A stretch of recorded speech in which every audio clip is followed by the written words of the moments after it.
Mas nessa última semana, o CEO da United Healthcare foi de camiseta de saudade. Virou boné da campanha de vereador de 1998. Virou... alguma outra coisa. Virou o aparelho de MP3. Foi de... Meu link aqui na bio, né? E a gente vai assistir agora um vídeo, uma análise que Jones Manuel fez sobre esse evento. Muita gente pediu para eu fazer uma análise sobre isso, mas é aquela coisa, né? Não dá pra... Pô, aqui não tem o que falar. Não tem o que falar, porque vai falar... Aí, qual que é a análise? Ah, o cara fez isso porque ele tava puto com o sistema de saúde dos Estados Unidos. Fala, pô, nada do que a gente já não soubesse, né? Ah, o que você achou? O que eu achei, né? O que vocês acharam? O que todo mundo tá achando, né? Porra, né? Acho que isso já tá definido. Não preciso falar. Eu não preciso dizer o que eu achei. Eu não preciso. Não preciso. Nunca vi uma cientista? Meninas, vamos acompanhar aqui, assistir junto comigo? Vamos lá? Jones Manuel comenta sobre o momento em que Luigi Mangione mandou o CEO ter um encontro, né, com outros grandes emissários da saúde, como, por exemplo, Olavo de Carvalho. Vamos lá! Salve, camaradas! O tema do vídeo de hoje é sintoma de revolução.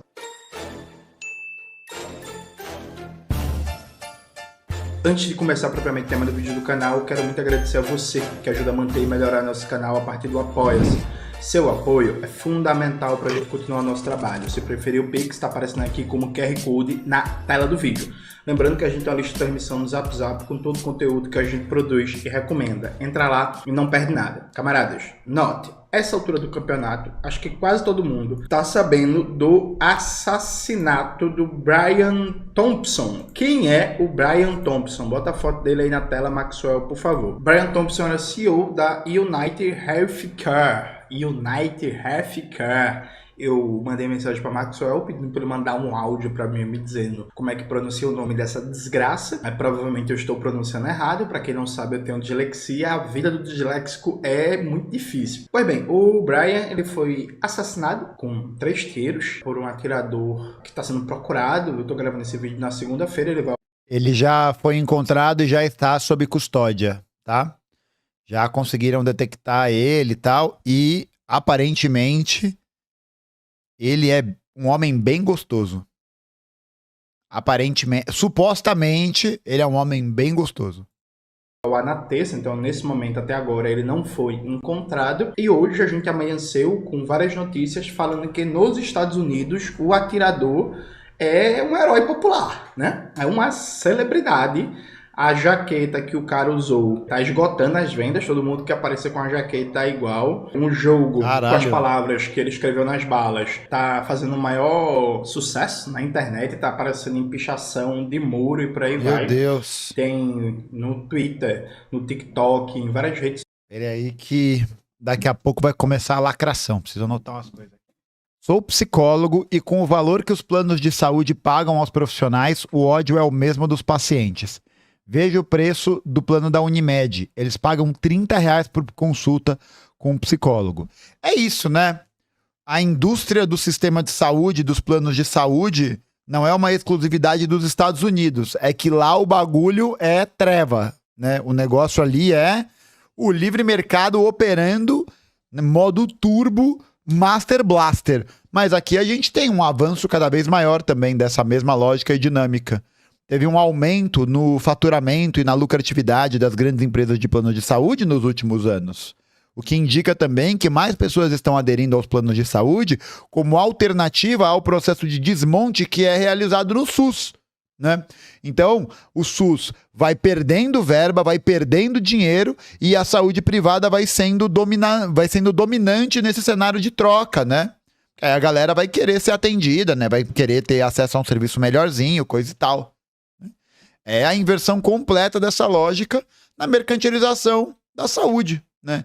E que, nos últimos tempos, se vocês acompanham essas notícias de plano de saúde, vocês vão reparar que existem muitos planos de saúde que estão arbitrariamente cancelando planos de saúde porque a cobertura do plano não vai cobrir mais doenças, mais certas coisas e tal, e deixa a galera, né, a ver navios, né?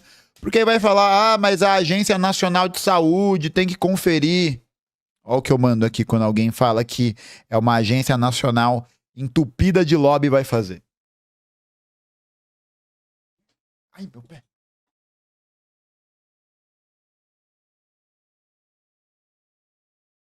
Confia. Confia. Vai dar certo sim. Sociais, um sucesso gigantesco de apoio ao cara, inclusive em várias plataformas de vídeo ele vem sendo chamado de John Wick do povo. Pô, foi testar ali se as balas estavam funcionando, olhou ali, pegou, falou, porra, será que esse negócio aqui é rápido mesmo? Será? Pô, é rápido mesmo. É rápido mesmo, né? Fez até ali um momento, fez 3 testes, testou 3 vezes. As 3 vezes deu sucesso. Olha aí, é um cara comprometido com a ciência. Comprometido com os estudos da mecânica clássica. Tá? Enfim, aí desculpa, gente, mas é engraçado, assim, o John Wick do povo. E aí, hoje, a Folha de São Paulo soltou uma matéria muito boa, nossa senhora, deu um certo prazerzinho de ler, que fala que uma parte da população tá tratando o cara como um herói popular e que os CEOs, né, das seguradoras de saúde estão todos com medos, que tá tendo reuniões de emergência para fazer esquemas de segurança. Aí a reunião de emergência acontece assim, né? Para poder atender o público, para poder atender as pessoas no plano de saúde. Aí é aquela burocracia sinistra. Sinistra. Mas agora tá todo... Eu tô com medo. Segurança mais rígidos e tal. E um dos CEOs ouvidos na matéria, né? Ele fala, abre aspas, o que é preocupante nesse episódio é que ele está sendo lido por muita gente como um acontecimento mais amplo da guerra de classes. Fecha aspas. Bota aí, Maxwell, a matéria da Folha de São Paulo, por favor, que eu compartilhei, inclusive, no meu Twitter. E aí, eu tava conversando com meu amigo Gabriel Landi e a gente lembrou do livro da Rosa Luxemburgo, né? Que a gente lançou, A Outra Rosa, Estratégia de Política Revolucionária, lançado pelo Lavra Palavra. Bota aí na tela, Maxwell, por favor. Esse livro, inclusive, eu escrevi um prefácio gigante de uma porrada de páginas debatendo a obra da Rosa Luxemburgo. E nesse livro tem um texto da Rosa Luxemburgo que ela trata sobre os atentados que aconteciam na Rússia czarista contra ministros do czar e figuras da família real, né? Atentados, inclusive, amplamente apoiados pelo povo trabalhador. E aí, claro, tem um clássico debate marxista sobre o limite da ação individual e do terrorismo. E aqui terrorismo sem uma conotação moral, gente. É terrorismo no sentido de um conceito teórico mesmo preciso, né? É a ideia de difundir atos de terror com objetivo político que são perpetrados ou por indivíduos ou por pequenos grupos, né? Não estão amparados numa lógica de organização de massas e por aí vai. E aí, veja, a gente sabe os limites políticos disso. A gente sabe que o fato de matar um CEO não vai mudar nada no sistema de exploração privada da saúde nos Estados Unidos.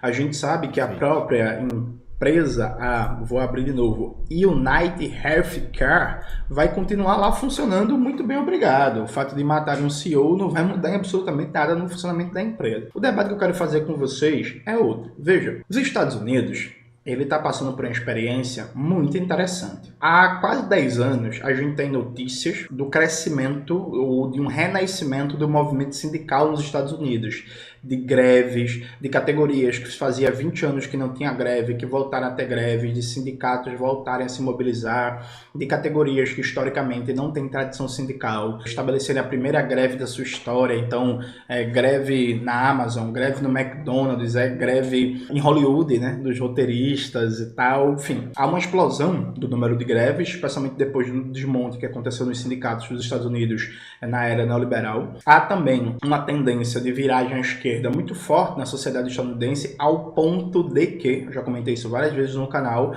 na primeira eleição que o Trump ganhou, o do Bernie Sanders, e aqui veja, eu não estou defendendo o Bernie Sanders, não sou simpático com a figura, análise objetiva. O Bernie Sanders, que estava à esquerda da Hillary Clinton, ele ganharia as primárias do Partido Democrata, né? As primárias foram fraudadas para o Bernie Sanders não ganhar. Percebe? E isso, inclusive, foi reconhecido pela Justiça dos Estados Unidos, que disse que não tinha problema fraudar as primárias não, porque o Partido Democrata é uma associação privada, enquanto associação privada, seus membros podem fazer o que quiser, né? Um texto do Érico Bonfim na revista Ópera detalha muito bem esse processo histórico, né? Então, assim, existiam fortes chances do Bernie Sanders ganhar, o que, por padrão da política eleitoral dos Estados Unidos, é bastante significativa. Não, se o Bernie Sanders tivesse essa possibilidade de ganhar, isso é o equivalente a comunismo, né? Dado o cenário de como aquele lugar, histórico nos últimos tempos principalmente, né, concentrou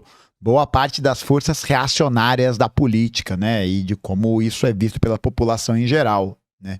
Inclusive, saiu uma matéria no The Intercept dos Estados Unidos falando sobre os planos de deputados e senadores dos Estados Unidos que estão querendo passar uma lei para poder levantar novos memoriais das vítimas do comunismo e de colocar nas escolas dos Estados Unidos matérias, textos, temas, aulas sobre como o comunismo é perverso e mau.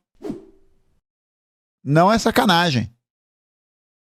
É uma proposta de uma deputada da Flórida, se não me falha a memória, e que tem alguma oposição de alguns democratas, mas da minoria. Porque esse ponto é ponto pacífico nos Estados Unidos. É ponto pacífico o quanto a ideologia comunista, né, a organização dos partidos comunistas, ela é amplamente combatida por setores ditos à esquerda e à direita, né? E isso é hegemônico, assim, né? Isso é dominante dentro de como eles veem essa parada, né? E aí a gente pode lembrar o quanto essa presença comunista ela é uma ameaça ao longo de toda a história dos Estados Unidos, né? Você tem ali o primeiro período do Medo Vermelho, nos anos 20, em que você tem sindicalistas, atuações do Partido Comunista, de coletivos anarquistas, de organizações muito importantes ali nos anos 20, nos anos 30, que são criminalizados no limite, que são duramente perseguidos. Tem o caso dos 2 militantes anarquistas que são mortos durante um processo de manifestação social que acontece ali. Um caso bem famoso. Você tem, depois dos anos 50, o macartismo, né? Pô, os próprios Panteras Negras, né? Os Panteras Negras que eram um partido marxista-leninista e são colocados como a organização terrorista mais perigosa dos Estados Unidos, né? Visto como uma organização mais perigosa do que a Ku Klux Klan, por exemplo. Que vai sofrer muito mais a retaliação das forças políticas dominantes do que a KKK, né? E por quê, né? Porque para os caras é muito mais interessante que você faça esse combate aos comunistas, a esse modelo de organização e de autonomia proletária que foi desenvolvida nesse período, do que você de fato combater um grupo de nazista, né? Um grupo de nazi. Você tem até aquela narrativa, né, mais tarde que vai se tornar dominante, né, de que nós vamos combater os grupos dos dois lados, né? Veja bem, os dois são zoados, os dois são ruins, né? E é aquela velha máxima. Da mesma maneira pela qual você não vê o Peter Parker e o Homem-Aranha no mesmo lugar, você também não vê membros das forças de segurança e da Ku Klux Klan no mesmo lugar, né? Por que será? Depois você teve grandes protestos nos Estados Unidos, né, frente à morte do George Floyd e movimentos como Vidas Negras Importam. Você teve, esse ano, no final do ano passado, gigantescos protestos de massa contra o genocídio ao povo palestino, né, praticado por Israel com apoio total e absoluto dos Estados Unidos. E, inclusive, esse aumento da visibilidade da questão palestina se deu muito por conta do TikTok. Porque as plataformas, né, governadas, que são propriedade de CEOs, empresas dos Estados Unidos, etc e tal, elas não veiculam esse tipo de informação, né? Elas acabam causando uma grande dificuldade para essas informações se alastrarem. Diferentemente do TikTok, em que a propriedade ela não é estadunidense, né? Então isso acaba fazendo com que esse controle da proliferação de conteúdo no TikTok não seja feito por entidades governamentais, empresariais, privadas, etc., dos Estados Unidos. E aí isso acaba promovendo o alcance dessas informações num outro nível, né? Foi graças a essa proliferação que isso ganhou uma robustez muito grande, né?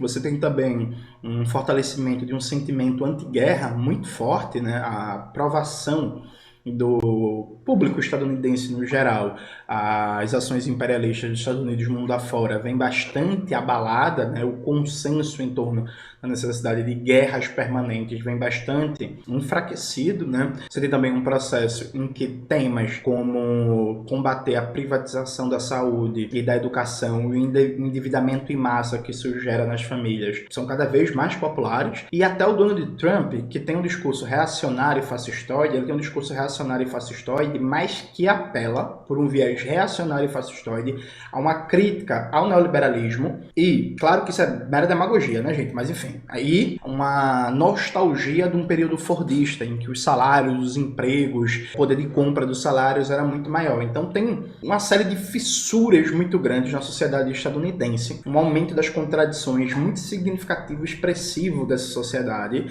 que inclusive cada vez mais convive com o terror de uma guerra civil, né? A temática de uma nova guerra civil é algo que, por exemplo, vem aparecendo de forma incessante no cinema, ou como um tema central, ou como um tema lateral, né? Vem aparecendo bastante no cinema, vem aparecendo bastante em séries, em filmes, em produtos culturais variados como videoclipes e por aí vai. Então, assim, as placas tectônicas da política estadunidense estão se movendo. Vamos lembrar também que uma das plataformas centrais do Barack Obama foi justamente uma reforma na saúde. Tem um clássico documentário do Michael Moore, Ciclo, acho que é assim que pronuncia o nome, que detalha muito bem o que é a miséria da política de saúde nos Estados Unidos. Coloca aí na tela, Maxwell, a foto do documentário, por favor. Tem no YouTube, legendado em português, dublado em português, vocês acham isso fácil, né? Nos Estados Unidos, pra vocês terem uma ideia, nos Estados Unidos a coisa funciona mais ou menos o seguinte. Veja, eu, quando era criança, eu quebrei a perna esquerda 3 vezes. Veja, o SUS tem problema, tem várias questões e por aí vai. Dito isto, eu quebrei a perna 3 vezes, fui 3 vezes para restauração, a perna... Meu Deus, Jones. Meu Deus. 3 vezes? Porra, não. Pedir música por causa de perna quebrada. Parabéns, viu? Parabéns. Fui engessado e a gente não pagou R$1. Fiquei traumatizado porque quando eu tinha 11 anos e quebrei a perna, eu fiquei na emergência da restauração. Eu vi gente com facada, com tiro, com cérebro pendurado, com ribofe para fora, sangrando, gritando, morrendo. Fiquei traumatizadíssimo, né? Hoje, quando eu entro no hospital, meu Deus do céu. Mas é isso, minha perna foi engessada 3 vezes e zero custo, né? Só uma curiosidadezinha histórica, quando eu tinha 15 anos, eu caí da bicicleta e meu joelho direito abriu, né? A pele, o couro, abriu assim, como se fosse uma flor. Plum, abriu, sangrou. Ai, ai, ai, ai, ai, ai. Ai, ai, ai, ai, ai, ai, cara. Ai, que aflição. Nossa senhora, me arrepiou aqui. Só porra. Aí minha mãe me levou ali na policlínica de Afogados, né? A gente passou em 5 horas lá esperando atendimento, nada de atendimento. Minha mãe ficou puta, me trouxe de volta pra casa, meteu mertiolate no meu joelho, pegou uma linha e uma agulha e costurou meu joelho. Sem anestesia, sem porra nenhuma. Meu amigo, ainda bem que eu nunca tive infecção nem porra nenhuma. Tem até aqui a marca no joelho. Eu tô com a ideia agora de levantar e mostrar a marca no joelho pra vocês, mas eu tenho certeza que se Maxwell ver isso, ele vai cortar no vídeo. Então o que eu vou fazer? Eu vou tirar foto da cicatriz e nesse momento o Maxwell vai exibir aí na tela. Nos Estados Unidos, bicho... Ah, Maxwell. Ah, Maxwell. Porra, Maxwell, sacanagem, né? Porra. Maxwell estragou o momento do Gore aqui, né? Toda a nossa solidariedade ao trabalho de Maxwell está revertida neste exato momento. Maxwell, você estragou esse momento. Em nome do quê? Em nome do quê? De qual civilização? De quais valores? A gente tem tanta coisa para fazer e não pode ver um joelhinho aberto. Não se faz.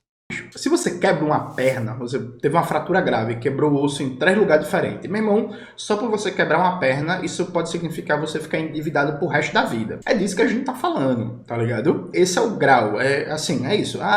Tava andando na rua e levei um tiro, uma bala perdida, sei lá. E aí tive que fazer uma cirurgia grave porque o tiro atingiu o fígado. Meu irmão, olha, bicho, é isso. Você sobrevive e sai endividado por 20, 15, 30 anos. A situação é tão grave nos Estados Unidos, mas tão grave, que cada 3 estadunidenses, eu comentei isso no vídeo de ontem, inclusive, né? Sobre o Gessa Souza, o Reinaldo Azevedo e um debate equivocado sobre economia. Coloca aí na tela, Maxon. Então, a cada 3 estadunidenses, 2 estão endividados, né? E o número de dívidas das famílias, não é das empresas, o número de dívidas das famílias supera os 17 trilhões, né, de reais. Então, assim, se você tem de dólares, desculpa, 17 trilhões de dólares. Então, pra vocês terem uma ideia, o número de endividamento das famílias é muito maior que o PIB brasileiro. Feito. Então, assim, é com saúde, com educação, com moradia, é um capitalismo rentístico que vive há muitas décadas de uma dinâmica de endividamento permanente das famílias, em que o consumo não é sustentado por possibilidades de ganhos salariais, mas sim por dinâmicas de endividamento cada vez maiores. Perfeito? Então, assim, tem um dado interessante que é o fato de que o salário mínimo dos Estados Unidos não tem um aumento real acima do teto inflacionário há mais de 40 anos. Há mais de 40 anos não existe alteração salarial de ganhos reais nos Estados Unidos. E é interessante observar também como que esse neoliberalismo, como essa fase, né, desse modelo de acumulação vai se mostrar nos Estados Unidos, que é um processo de desindustrialização muito grande nas áreas que antes você tinha essa proeminência muito grande de grandes setores produtivos, né? Então, aqui tem uma região nos Estados Unidos, que eu comentei no meu vídeo de análise sobre as eleições do Trump, né? Comentei aqui, né? Comentei sobre isso. Renato, se você puder botar aqui a capinha pra galera procurar depois e tal, em que eu falo que esse é um presságio para a situação brasileira. Mas naquela região que é o Rust Belt, que hoje é chamado de Rust Belt, né? O cinturão da ferrugem, você tem um abandono completo das cidades, dos subúrbios, né? Você tem uma mobilização muito grande das pessoas que migram para outras cidades, porque os empregos industriais acabaram. Porque as grandes indústrias dos Estados Unidos foram transferidas ou para o Sudeste Asiático, ou para o México sobre o modelo de indústria maquiladora, que você só monta o produto e depois revende ele a um preço, exporta ele para os Estados Unidos, revende, etc, etc. E você tem um processo de financiarização da economia de uma maneira geral, né? Essa financiarização que é marcada pela transformação de todos os serviços, de todas as coisas em empresas passíveis de negociação na Bolsa de Valores, né? Então você tem uma economia que se desindustrializa, você tem um processo de precarização das condições de trabalho acentuadas e tem um dado de elevação do endividamento muito grande, sobretudo a partir dos anos 80, né? Já que você tem uma queda da renda real dos salários, né? Você tem uma diminuição do poder de compra concreto dos trabalhadores dos Estados Unidos e um modelo de economia de consumo que é, como o Jones comentou, marcado pela financiarização. E eu acho que o exemplo mais emblemático disso mesmo, né, é a própria crise de 2008. A crise de 2008, ela foi produto dessa dinâmica de fornecimento de empréstimos hipotecários para famílias que não tinham condições de pagar porque estavam ali vivendo em subempregos, empregos precários, coisa e tal. E aí, como é que funcionava esse esquema, né? Eles têm uma parada que se chama hipoteca, né? A hipoteca, basicamente, assim, muito resumido, assim, né? Não é um estudo econômico, blá, blá, blá, né? Um resumo. Resumo! Né? Porque sempre vem alguém comentar, veja, a hipoteca é... Beleza.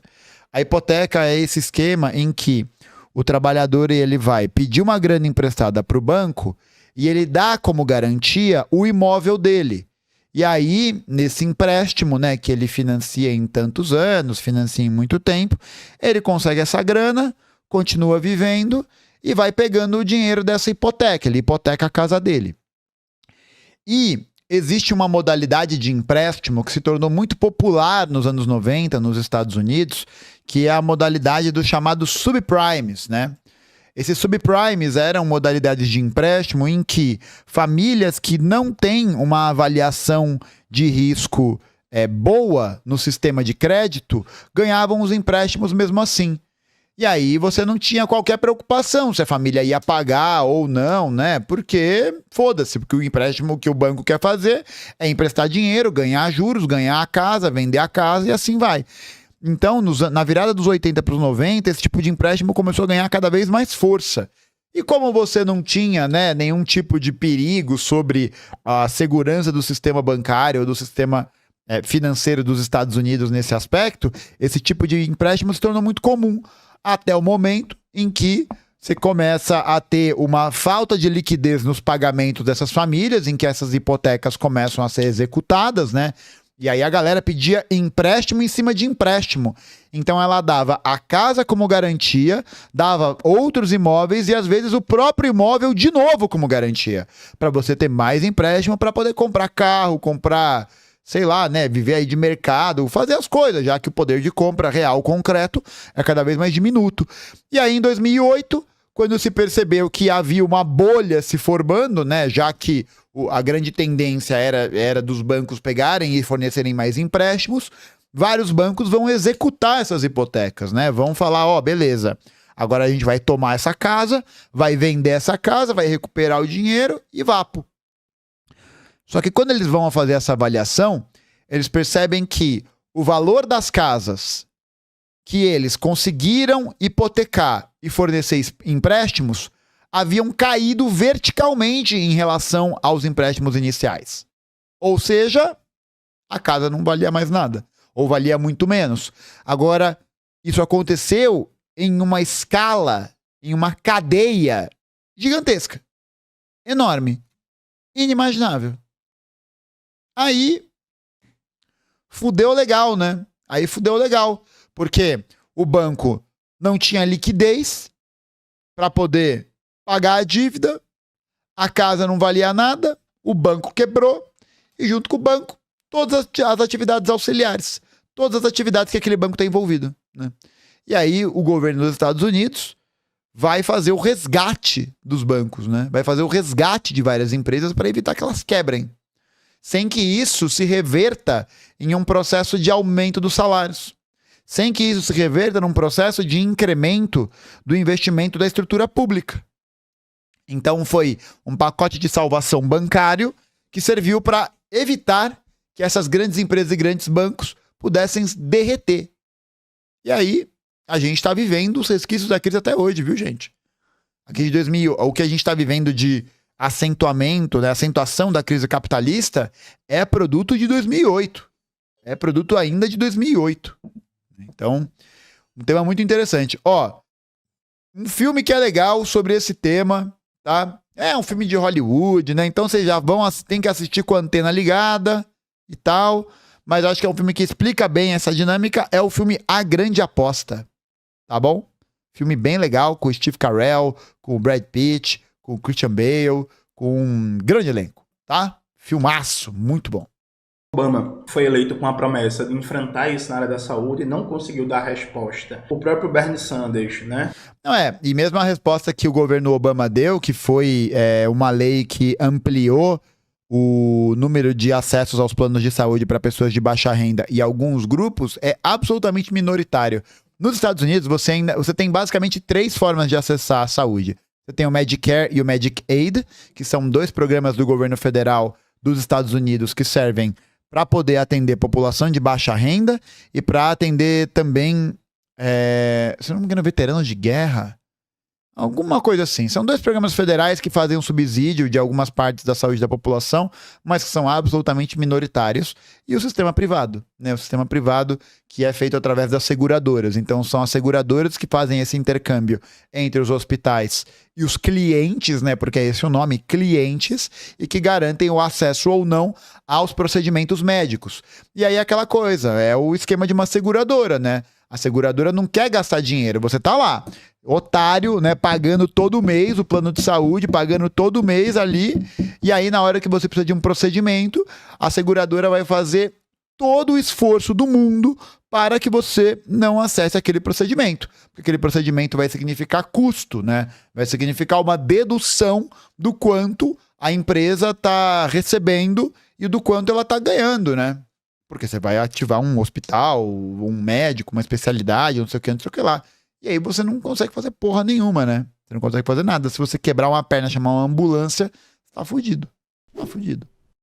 Nas duas pré-campanhas que ele fez na primária dos partidos democratas, colocou a questão do custo de saúde e educação, do endividamento das famílias, de criar estruturas públicas, de colocar em debate um estado de bem-estar social estadunidense no centro da sua campanha política. A própria Hillary Clinton e agora a Kamala Harris também colocaram esse debate. A Kamala, inclusive, com ênfase muito grande na questão da moradia e do problema do endividamento das famílias com a hipoteca, né? Então o tema do endividamento das famílias, da exploração das empresas privadas, das grandes corporações, como eles chamam lá, está sempre em evidência nos últimos anos, porque cada vez mais a população sente isso.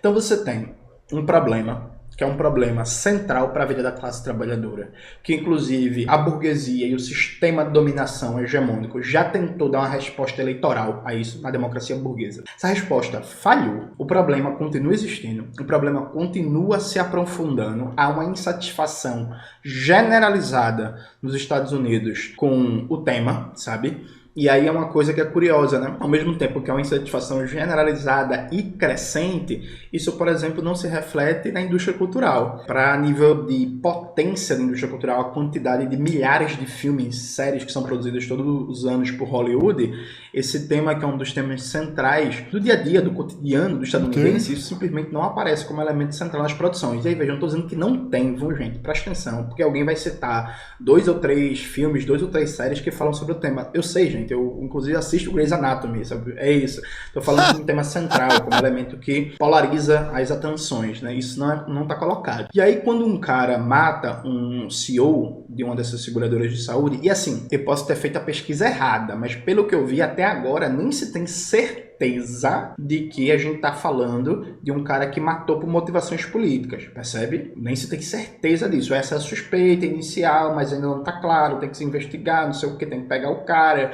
ver, fazer interrogatório, avançar nas investigações e tal. Mas isso assim, não importa o motivo real. Isso já foi incorporado como uma espécie de vingança do povo contra a exploração das corporações de saúde, porque, inclusive, a United Healthcare é suspeita de matar milhares de pessoas usando um programa de inteligência artificial para negar cirurgias para garantir o aumento da taxa de lucro do plano de saúde, né? Então veja, quando você chega numa... E aqui tem uma outra questão que é muito interessante, né? E fica aí de recomendação para vocês analisarem o quanto essa situação leva necessariamente a uma degradação das condições de vida.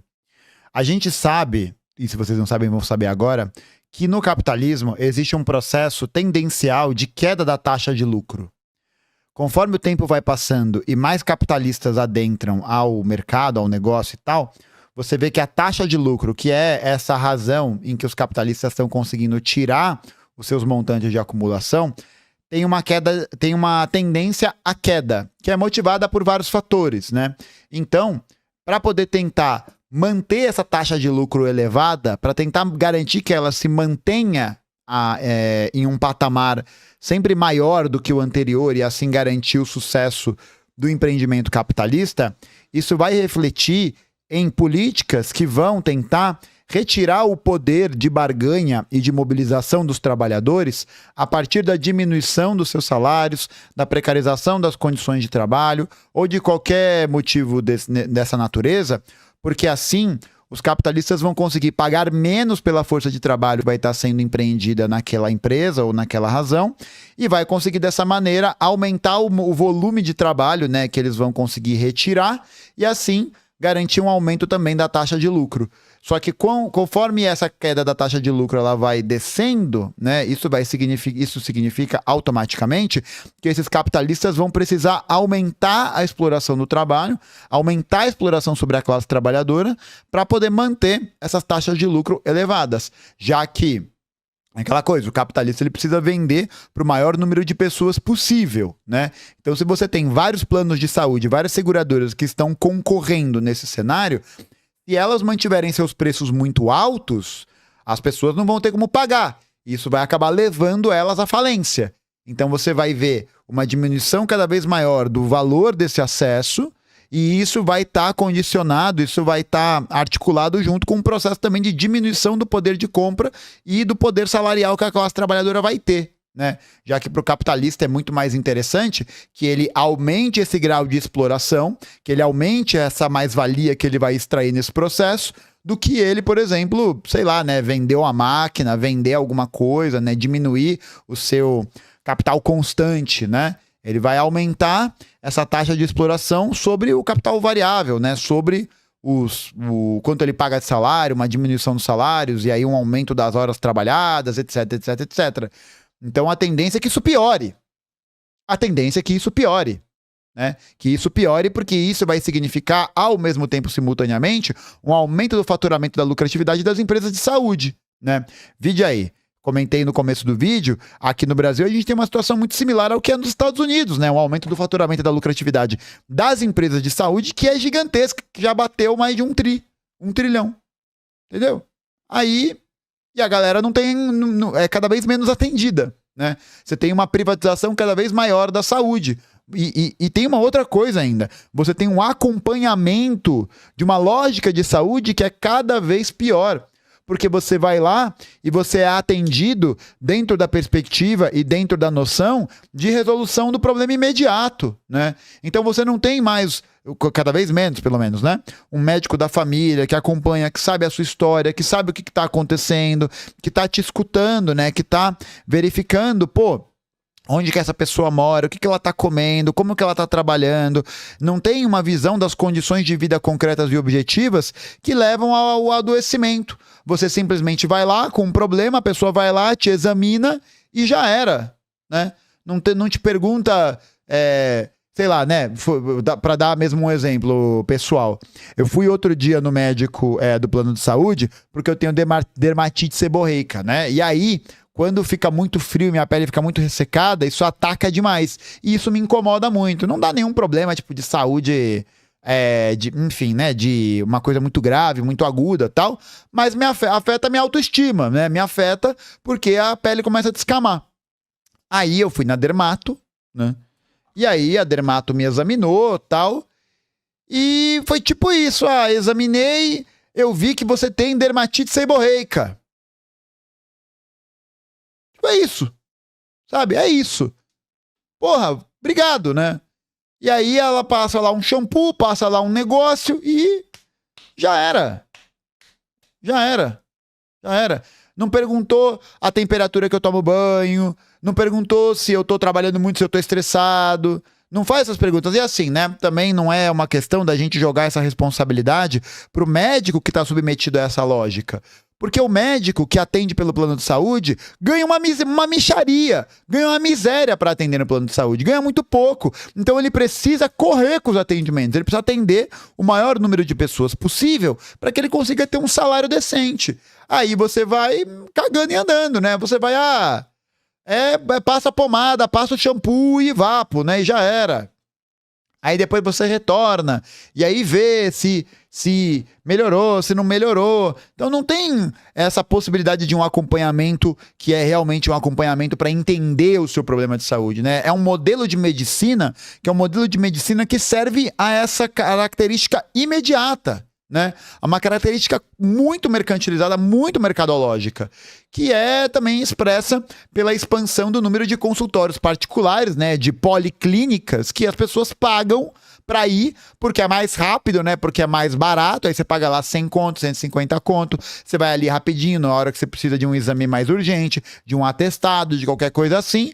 Enquanto isso, a saúde pública vai sendo minguada, vai sendo destruída. Você tem nesse cenário um processo de privatização da gestão das UBS, como é aqui em São Paulo. Aqui em São Paulo, UBS, as unidades da prefeitura, são tudo terceirizado. Tudo terceirizado. E aí a empresa que terceiriza, que faz a gestão, não vai querer gastar dinheiro, né? Ela, enquanto uma empresa privada, tem como objetivo lucrar. Ela quer lucrar, né? Então ela não vai contratar tanto médico, não vai contratar atendimento, o sistema operacional, porque é o clássico, né? O sistema caiu, o sistema é uma merda, ele não funciona, porque não tem servidor, porque não tem configuração, porque ele é uma porcaria. E aí a galera vai ficando, né? Na sala de espera da UBS, na sala de espera da UPA, com o braço quebrado, vomitando, toda fodida, toda doente, pra receber um atendimento porcaria, né? Porque essa lógica do atendimento porcaria serve a alguém, né, gente? Serve a alguém. A gente tem que abandonar essa ideia de que a saúde no Brasil, os dois lados, né? Eu acho que existe fomenta um tipo de discurso que é muito forte, muito moralista em duas dimensões. Em um que fala que o SUS é a maior maravilha do mundo, é a coisa mais incrível que já existiu, e o SUS é muito foda. O SUS é muito foda. Só que o SUS é produto de um processo de mobilização social e de uma reforma que precisa ser expandida e não só defendida por palavras bonitas e de ordem, né? Ai, defenda o SUS é lindo. Ai, não vou beijar a pessoa na boca que não defende o SUS, que critica. E aí você fica nessa defesa meio assim, né? Meio abstrata, né? Sem defender ou sem criticar o programa de política pública que é tocado pelo Ministério da Saúde, já há muitas gestões, que amplia a participação dos planos privados. Da mesma maneira como a gente precisa entender que o SUS, ele funciona ainda em certa medida, né? Ele ainda atende muitas pessoas, mas ele precisa de mais investimento. E também entender que nenhuma dessa... E aí o outro lado, que as políticas públicas não dão certo porque as pessoas são incompetentes. Meu troféuzinho de honra ao mérito do torneio de judô da 2ª série. Escuta aqui o que eu tô pra te dizer. Escuta aqui. O serviço público não funciona não porque as pessoas são incompetentes na sua gestão, mas porque ele foi feito para não funcionar. Tá? Não é que está dando errado. Não. Está dando errado para nós, que é da classe trabalhadora, que depende. Para você está dando errado. Que não vai ter atendimento de saúde, de educação, para você não vai. Agora, pro cara que tem o seu negócio investido ali, que faz a gestão e a terceirização das UBSs via organização de serviço, de organização social, que é as OSs, pelo processo de privatização do transporte público, do metrô, das linhas de ônibus e tudo mais, esse serviço tá, creme de la creme. Sabe por quê? Porque o objetivo dos caras não é te garantir que você tenha uma saúde boa, uma moradia decente, um transporte público de qualidade para você viver sua vida. Os caras querem meter la plata em el bolso. Tá ligado? É isso. Os caras querem meter dinheiro no bolsinho. E aí eles vão transformar tudo que for possível ao alcance deles para tirar e chupinhar o máximo de recurso que ele puder da sua vida. Como é o caso que acontece na saúde dos Estados Unidos, em que as pessoas têm doenças graves, precisam de procedimentos muito sensíveis, e a seguradora vira e diz que não cobre. E por que não cobre? Por quê? Porque não sabe? Porque é incompetente? Porque não sabe ligar o aparelho? Não sabe ligar? Sacanagem, né? Não cobre porque não tá afim, porque não quer. Porque aí fala, mas no contrato, né? Mas aqui na... E aí vai usar, né, do direito, vai usar de qualquer instrumento, né, para poder justificar isso. Olha aqui o contrato que você assinou. Porra, que contrato? Que outra opção eu tenho? Que outra opção existe? Entendeu? Não caiam nesse papo. Nem de um universalismo abstrato, bizarro, que não faz a crítica à ampliação do programa neoliberal sobre a saúde brasileira, e nem a ideia de que o serviço público não funciona porque a galera é incompetente. Nananina, não. Não funciona porque não querem que funcione. Não funciona porque não querem que atenda aos interesses da classe trabalhadora. No final das contas é isso. É a luta de classes manifesta em todas as coisas. O bagulho não funciona, não atende, não opera, é insatisfatório para todo mundo porque não corresponde aos interesses da classe trabalhadora. Não corresponde, porque o Estado, enquanto uma entidade governada pela burguesia, o Estado capitalista, está ali para poder atender aos interesses da burguesia, dos capitalistas e não dos trabalhadores. E se você morrer na fila do hospital, o problema é seu, entendeu? O problema é seu, da tua família, o problema é dos teus amigos, o problema é de quem fica. Foda-se, né? Porque é isso. Nessa lógica, você é só um número que serve para poder produzir riqueza e enriquecer filha da puta que toma tiro na porta do hotel, né? Mas que agora não vai conseguir mais acumular riqueza, já que o CEO pôde verificar empiricamente qual que é a velocidade de deslocamento que um projétil tem, né? Para não deixar dúvida, verificou 3 vezes. Situação em que tem um problema social latente de tal forma escandaloso que atos de violência que normalmente seriam condenados deixam de ser, que toda a população mostra simpatia, vê aquele ato de violência como uma expressão do seu desejo de vingança, de resposta política, de expressão da indignação. Isso é um sintoma de uma contradição muito profunda. E aqui, veja, a gente não está fazendo um debate aqui moral, se é certo ou se é errado. Eu acabei de dizer para vocês que, do ponto de vista de uma análise marxista, esse tipo de atentado ele acaba sendo inútil, porque é isso. O sistema de endividamento das famílias, de exploração a partir das seguradoras privadas vai continuar existindo. É muito mais um ato performático nesse sentido do que um ato politicamente concreto para poder mudar alguma estrutura, né?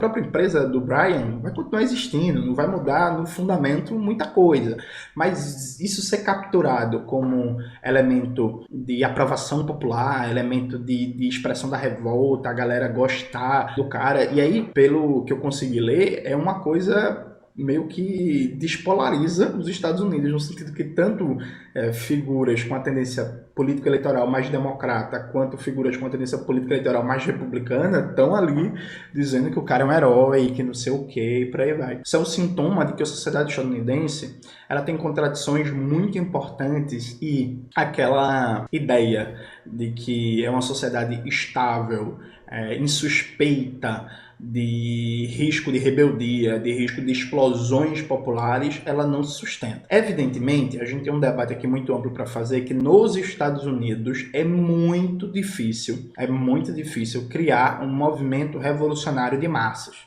Né? Muito difícil, por uma série de questões históricas. A gente debateu várias delas, por exemplo, no livro Raça, Classe e Revolução, a luta pelo poder popular nos Estados Unidos, livro meu e do Gabriel Landi, lançado pela Autonomia Literária. Coloca aí na tela, Maxwell, por favor. Ninguém está dizendo que vai explodir uma revolução socialista nos Estados Unidos amanhã. Ninguém está dizendo que vai surgir um partido bolchevique from United States amanhã.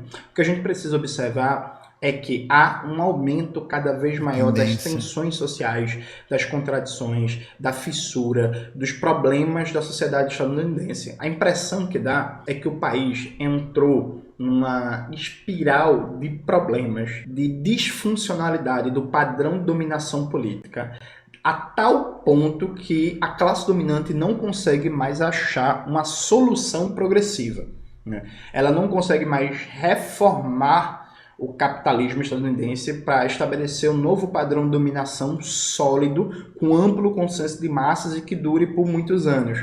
Que foi o que aconteceu, por exemplo, pós-crise de 1929, com o New Deal do Franklin Delano Roosevelt. Aquilo ali foi uma reforma do capitalismo estadunidense, que estabeleceu um novo padrão de dominação suficientemente sólido, o que não significa luta, divergências, repressão, mas assim, estabeleceu um padrão de dominação suficientemente sólido que durou mais de 30 anos, muito bem, obrigado, que passou por uma Segunda Guerra Mundial, que entrou na Guerra Fria e que conseguiu, inclusive, dar respostas objetivas aos desafios globais postos pelo movimento comunista, né? Me parece hoje muito difícil vislumbrar uma saída dessa para a sociedade estadunidense. Então acho que a gente tem que prestar muita atenção na dinâmica da luta de classes nos Estados Unidos, porque não acho que seja pouco provável que desse episódio, por exemplo, se fortaleça ainda mais um debate público sobre a necessidade de um sistema público de saúde e o papel das corporações em lucrar com a morte,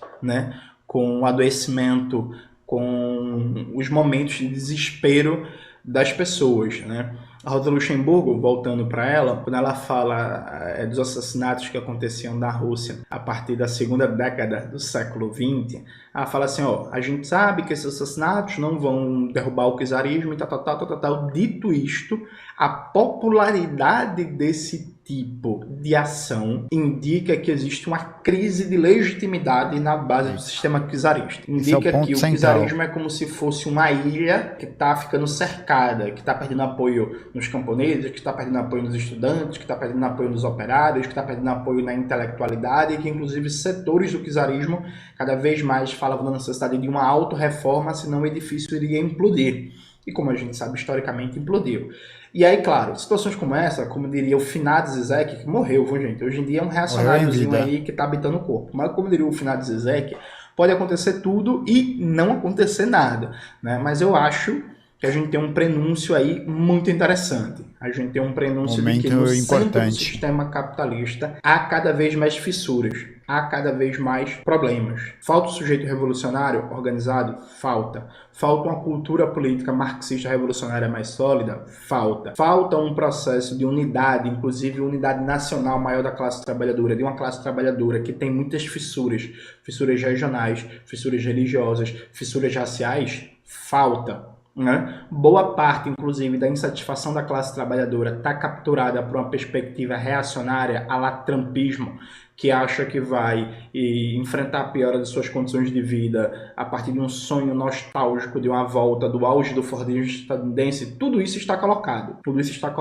mas é um caldeirão de acontecimentos e de contradições muito interessantes para a gente observar e que, quem sabe, daí pode acontecer coisas boas e pode ser que a classe trabalhadora dê em breve um salto organizativo e saia do momento que está louvando o assassinato de CEOs para o momento que está tendo um vigoroso movimento de massas contra o que representa no capitalismo estadunidense essas seguradoras de saúde. Então vamos observar o desdobramento disso, porque, como diria o finado Mesários, esse morreu de verdade e era um grande camarada. Né? A Revolução do século XXI passa centralmente por pensar a Revolução Socialista nos Estados Unidos. Nos Estados Unidos. Isso é um ponto central para a gente trabalhar e observar. É isso, galera. Tem um outro ponto para poder complementar e terminar esse debate, que é também uma própria atribuição do que o Zizek faz, né, ali nos idos de 2008, que é quando surge aquele movimento de Occupy Wall Street, né, em que vários grupos vão se organizar para poder fazer essa denúncia da crise, né, de como ela afeta a população de maneira geral, naquele contexto, naquele cenário. E isso acaba se revertendo em um movimento que vai ter uma potência muito grande, uma força muito grande, né? Um destaque considerável, mas que não consegue se configurar e produzir nada de muito concreto posteriormente, né? É um movimento que vai ter um destaque, que vai ter ali uma exibição pública, que vai ter ali um reconhecimento geral, mas que não conseguiu produzir um movimento organizado das massas para poder, de fato, reorganizar a luta política e conseguir avançar nesse sentido, né? Inclusive, eu acho que é por isso que é importante a gente entender a dimensão e a importância da reorganização da luta de massas, não só nos Estados Unidos, mas também no Brasil, porque esses momentos de oportunidade, essas fissuras históricas que se apresentam como momentos de crise, né, de evidenciamento da crise capitalista, só podem ganhar essa tração e essa força necessária para se transformarem em projetos de alteração radical quando a gente tem esses instrumentos, né? Quando a gente tem essa coalizão, né, nesse sentido das forças revolucionárias em torno de um projeto geral, para que ele não acabe se tornando meramente uma ação performática ou uma ação que vai ser capturada pela própria lógica de mercantilização da vida, né? Vídeo aí que a galera tá comprando casaco, comprando coisa, né? Se referenciando nessa ação do Luigi Mangione, sei lá como é que fala, nos termos de um reconhecimento performático, né? Nos termos de um reconhecimento individual, né, nessa coisa de uma heroificação que vai ser compensada e sustentada dentro de uma lógica de compra, né, de mercadoria, de uma lógica que vai só abafar o significado político desse movimento, né? E eu acho que esse ato, ele vai, assim, né? Vai deixar a CEO com medo, não sei o quê. Mas é isso, né? Isso não vai fazer uma alteração drástica no sentido estratégico, né? Porque se te mata um, bota outro. Sabe? Tipo, não tem essa diferença assim, né? Não tem essa questão... né? Não tem essa questão de diferença tão grande sobre quem vai fazer essa gestão, né? Porque o nome em si mesmo, assim, pouco importa, né? Mas é preciso levar esse debate para o campo estratégico, né? E aí essa ação, né, ainda que uma ação isolada, ainda que uma ação particular, ela é, como o Jones bem apontou, um sintoma da revolução, né? É um sintoma desse desajuste. E é preciso que a gente consiga reivindicar um processo de organização para fazer a crítica política nessa direção, né? E evitar que essa onda de debate, essa onda de reconhecimento sobre esse fato caia no ostracismo ou caia numa reprodução capitalista qualquer, né? Assim como foi o movimento de Occupy em 2008. Mas é isso, gente. Terminamos por aqui. Muito bom o vídeo do Jones. Espero que vocês tenham gostado também. E não se esqueçam de se inscrever, curtir esse vídeo e comentar aqui embaixo tudo aquilo que vocês já sabem, tá bom? Aqui embaixo, inclusive, tem o QR Code para o clube de apoiadores do História Cabeluda, em que a gente tem aí as condições para você que ajuda a manter e melhorar esse trabalho, tá bom? É nóis, valeu e até a próxima.